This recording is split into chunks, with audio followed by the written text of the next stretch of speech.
Nexia 3'larni mexanikasidan olib minaman degan obunachilarimizga 2019-yil 160 ming yurgan ikkinchi pozitsiya Nexia 3 topib qo'ydim. Bu kechagi mashina emas, bu mashina kursi turibdi. Xo'p, mashinamiz ikkinchi pozitsiya Nexia 3 mexanikasidan bo'ladi. Deflektorlar qo'yilgan ekan, monitor qo'yilgan ekan, video registrator, orqada original panel kolonkalari bor deyishyapti. Benzinda, metan gazda harakatlanadi.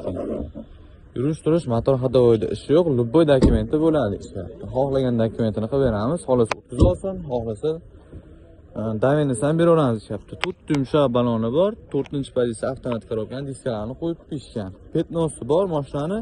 Mana shu liniyadan bag'ga petnos sepilganiga sababi tosh otib turib, unisi bakovoyda sindirgan ekan. Xo'p, motor holatlarini ham o'zi ham bir qator ko'rishlari mumkin. Motoriga xudo xohlasa kulish tekkani yo'q ekan. Yaxshi akkumulyatori bor ekan. Orqaga sim tortishgan ekan. Menimcha kolonkalarga ketgan. Hop, yurish-turish, motor hadovoyda ish yo'q, funksiyalari yo'q ekan. 160 ming yurgan mashina. Narxini o'z akamdan so'raymiz.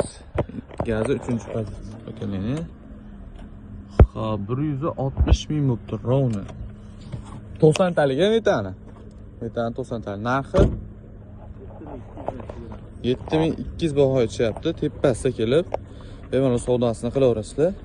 551 nomeriga davenisidan yozib berishamiz deyishyapti. Qayerda mashinasi edi bu?